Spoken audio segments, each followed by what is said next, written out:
lot of First Nations now have entire departments within their organization that are set up to deal with consultation and engagement and accommodation. They may have an arm that's either completely separate economic development organization or at least somebody who's focused on economic development within staff. The challenge is there's never enough people and never enough time, given a lot of the really important and hard issues that Indigenous communities are dealing with. Even if they want to engage and talk about some of the projects that, may impact lands in their territory, it just may not be the top priority at that time because they are literally dealing with issues around health and safety and basics of community well-being. We just need to be aware so that way we're creating programs that are going to work best for the voices that we need to have at the table.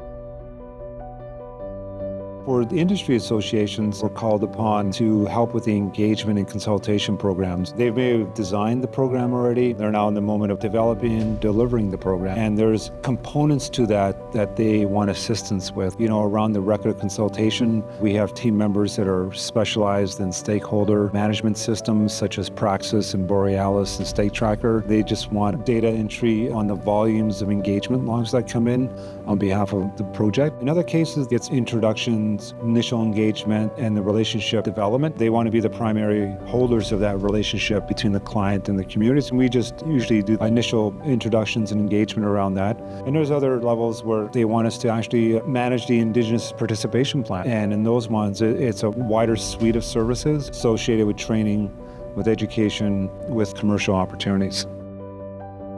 So when I'm meeting with our proponents and the companies that hire us to help them with their Indigenous engagement plan, you're giving them considerations like what times of the year are Indigenous communities typically more over capacity than they normally are? What times of the year are important for Indigenous people, like where they're engaging in ceremonies and other cultural activities that take them away from the ability to engage in consultation with proponents. A proponent's timeline is not the community's timeline, and they need to have a better understanding of that. And that's something that I can help them understand and consider when they're developing these timelines. I've worked for both Indigenous communities and Crown, and I've worked on Indigenous engagement and consultation on both sides, and I see the hurdles that both sides have, and I think that's really important. When you're developing something like an Indigenous consultation plan, as a proponent, you want to lower those barriers for Indigenous people to engage and consult with you effectively.